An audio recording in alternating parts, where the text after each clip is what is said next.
Pernah nggak sih kamu dapat info kelas mendadak, malam, di gedung tua?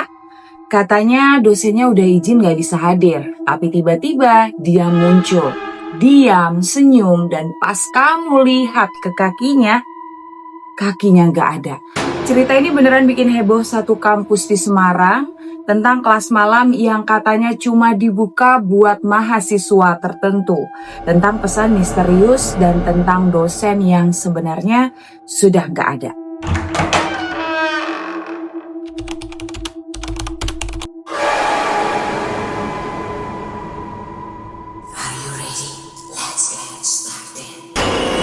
Hai guys, thank you for coming and welcome back ke segmen paling gelap, paling mencekam, dan paling narik kamu masuk ke dunia lain. Kerok, kisah epik horor, kamu, aku, kita. Bareng aku, Rafti Betrispa.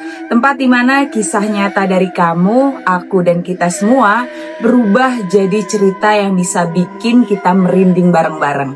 Dan di episode kali ini, aku bakal ajak kalian masuk ke salah satu kisah urban legend di kampus paling serem, Kerok, dosen gaib. Udah siap belum?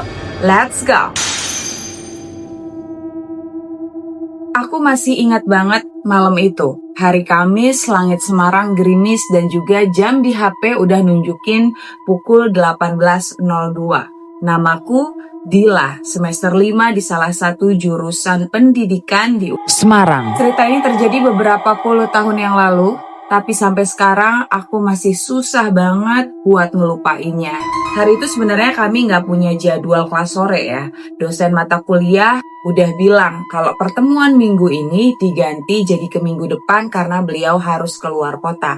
Tapi anehnya, siangnya aku dapat SMS dari nomor yang mengatasnamakan beliau. Pesannya singkat, Assalamualaikum, kuliah tetap jalan pukul 18, ruang C104. Harap hadir. Waktu itu aku sempat bingung ya, karena teman-teman gak ada update apapun, tapi beberapa temanku juga dapat pesan serupa. Dan yang bikin merinding adalah stylenya yang udah gak kayak biasanya gitu. Kalau biasanya beliau tulis dengan lengkap, rapi, dan jelas, tapi kali ini kayak pesan yang di copy paste, formal banget, dingin, dan tanpa nama. Aku sempat nunjukin ke Dina, teman sebangkuku. Ini beneran dari Pak Arif gak sih? Dina cuma angkat bahu, tapi karena kami berdua termasuk mahasiswa yang jarang bolos, ya udahlah. Kami mutusin buat datang aja. Lagian kuliah malam udah biasa kan ya. Kadang dosen cuma bisa datang setelah jam kerjanya. Sekitar pukul 17.45, aku dan Dina udah sampai di depan gedung C. Hujan mulai turun, cahaya lampu lorong redup, dan gedung itu nyaris kosong. Kamu tahu kan, suasana kampus kalau udah malam sepi. Gema langkah kaki terdengar dengan jelas. Bayangan di dinding jadi panjang. Dan rasanya ada sesuatu yang ngikutin kami dari belakang. Pas kami naik ke lantai 2 dan masuk ke ruang C104, ternyata udah ada beberapa mahasiswa yang ada di sana. Wajah-wajah panik, cemas, dan saling tanya, beneran ini ada kuliah? Lah, aku juga dapat pesannya. Aku gak dapat apa-apa, tapi diajak teman. Katanya penting. Ruangan remang. Lampu hanya nyala sebagian, meja dosennya kosong, jam dinding di atas papan tulis mati, dan jendela di samping berembun, padahal AC-nya mati.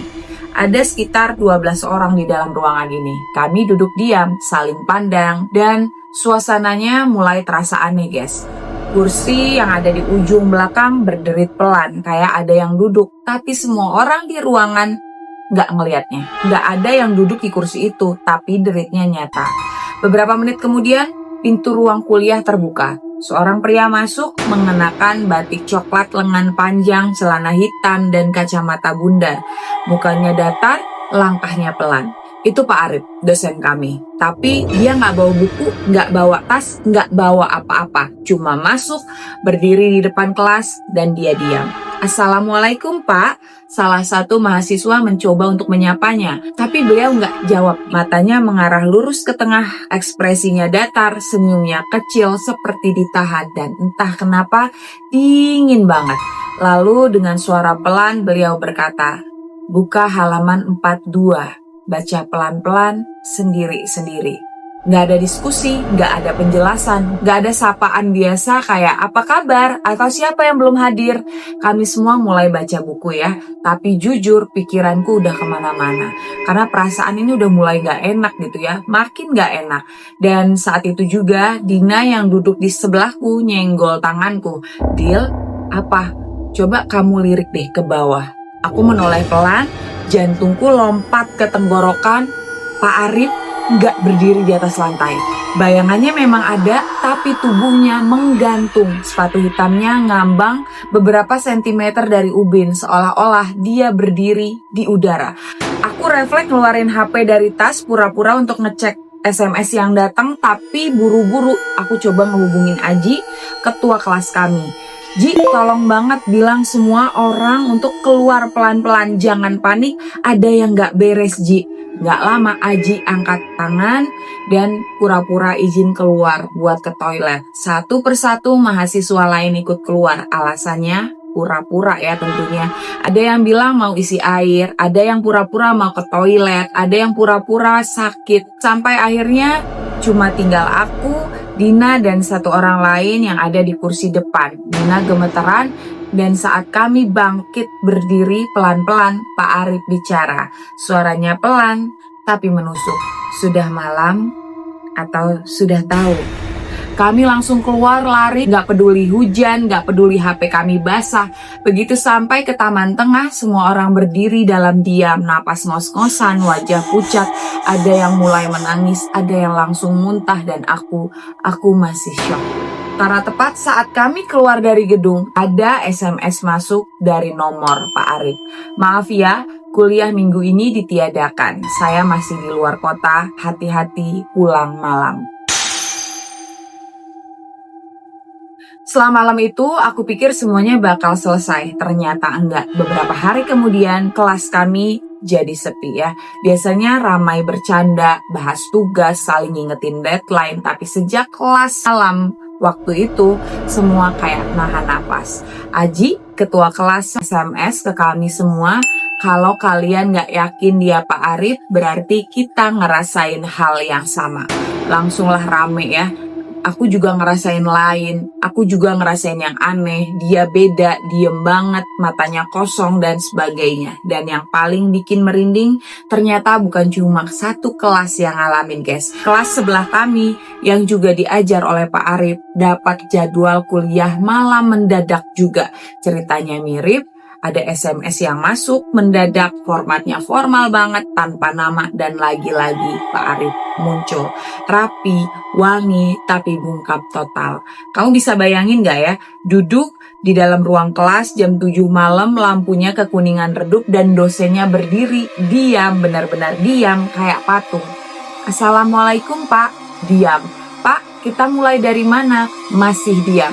Mata dosennya ngarah ke salah satu mahasiswa, lalu perlahan ke mahasiswa lain, satu-satu pandangannya seperti sedang menghitung. Tapi tetap tanpa suara, tanpa jawaban. Salah satu mahasiswa namanya Email nyoba untuk ngajak ngobrol. Dia angkat tangan dan pura-pura bertanya soal materi. Tapi begitu dia ngomong, dosennya hanya senyum. Senyum tipis, pelan, tapi terlalu lama, terlalu lebar, kayak dipaksakan. Pak, saya mau tanya, ini bab berapa ya yang perlu kami baca? Dosennya nggak jawab guys, tapi pandangannya tetap ke Email, dan tiba-tiba Email ngerasa mual.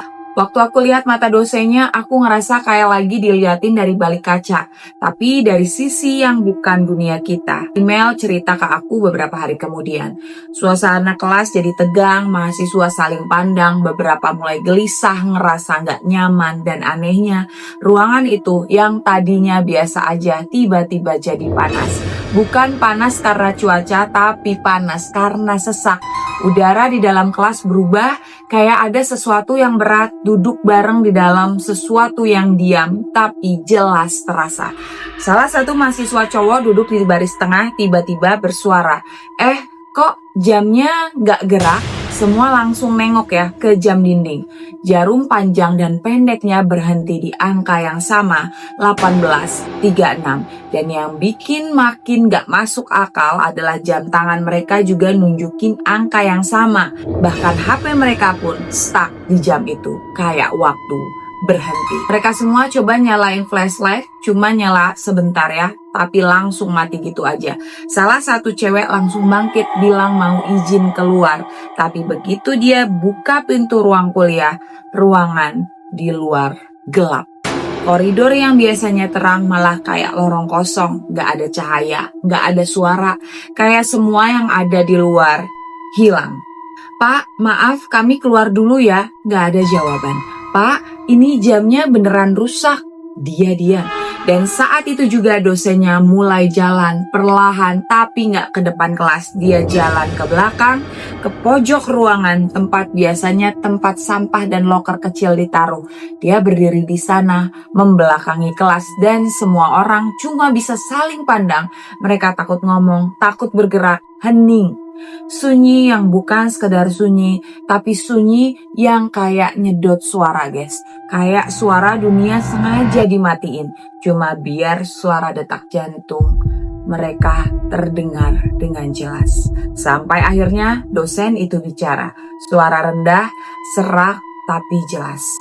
"Kenapa kalian gak pernah dengerin?" Semua langsung kaget. Email yang duduk paling dekat dengan belakang langsung berdiri. "Tunggu, itu bukan suara Pak Arif," katanya. Dan benar, suara berat tapi nggak sesuai mulut. Kayak suara itu datang dari belakang kepala. Kamu ngerti kan maksudku? Kayak mulutnya diam tapi suaranya keluar dari tubuhnya. Lalu dosennya perlahan berbalik dan saat itu mereka semua sadar. Matanya kosong, nggak punya bola mata, cuma putih polos. Dan tubuhnya bukan berdiri, tapi menggantung. Kakinya melayang beberapa senti dari lantai, tapi tangannya tetap nenteng spidol seolah-olah masih ngajar. Seketika satu mahasiswa pingsan, yang lain langsung bangkit dan nyari jalan keluar. Pintu dibuka paksa, koridor masih gelap, tapi mereka lari keluar satu-satu, saling tarik dan salah satu cowok sempat noleh ke belakang dan ngeliat. Dosen itu gak ngajar, tapi menghilang. Bukan jalan, bukan lari, tapi seperti dihapus dari ruangan.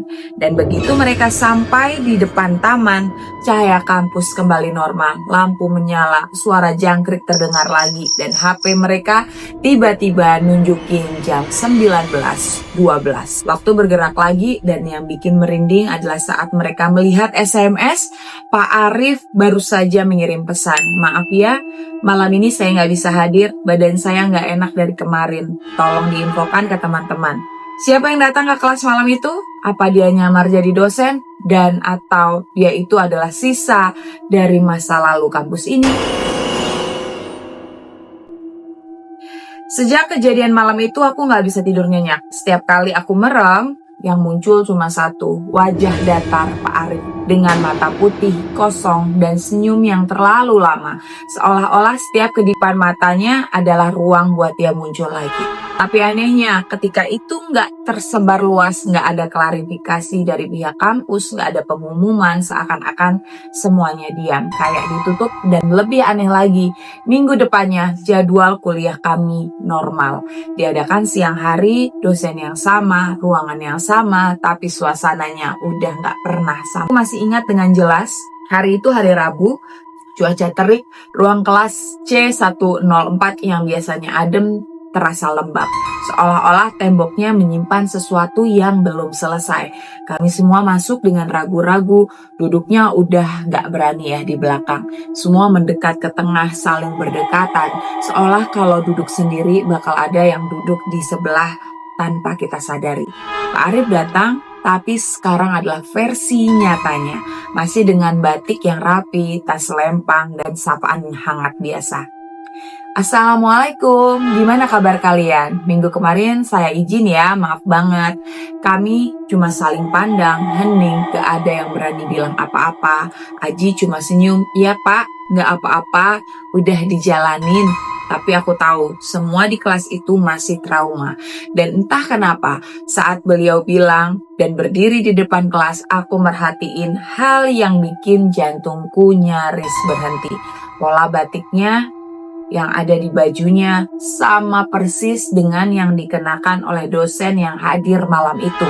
Sama guys, setiap garis, setiap lengkungan, bahkan noda kecil di kerahnya ada. Kayak dia memakai baju yang sama dari dunia yang berbeda. Aku mulai panik, nafasku sesak, tanganku berkeringat. Dina yang duduk di sebelahku nengok dan bisik pelan. Kamu ngerasa ini bukan pertama kalinya kita duduk di ruangan ini. Aku ngangguk pelan, perasaan itu kuat banget.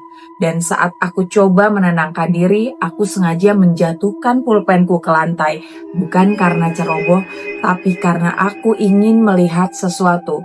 Kamu masih ingat kejadian malam itu kan? Saat pulpen jatuh dan salah satu mahasiswa sadar kakinya Pak Arif nggak napak di lantai. Kali ini aku menjatuhkan pulpen, perlahan menunduk dan dek. Langit-langit kelas berubah gelap, bukan beneran gelap ya guys ya. Tapi cahaya dari jendela terasa berkurang, jam di dinding di kelas ini berhenti lagi. Jam tanganku juga, 13.42. Jarum detik gak bergerak. Suara jangkrik, yes, kita gak salah dengar. Jangkrik ada di siang bolong, mendadak muncul dari mana gak tahu. Lalu ada suara kecil di telingaku, lirih banget. Jangan nengok belakang, jangan buka mata pas dia nyamperin. Aku merinding total, refleks aku angkat kepala. Pak Arif masih ngajar, tapi kata-katanya gak nyambung. Dia berdiri sambil menulis di papan tulis, tapi yang dia tulis bukan materi kuliah. Tulisan itu aneh, aksara melengkung, mirip huruf Jawa tapi campur huruf Arab. Gak bisa dibaca dan tangannya bergerak cepat banget seolah-olah dia udah hafal tulisan itu di luar kepalanya. Aku sambar tangan Dina, lihat deh tulisan Pak Arif. Dina mengerutkan kening.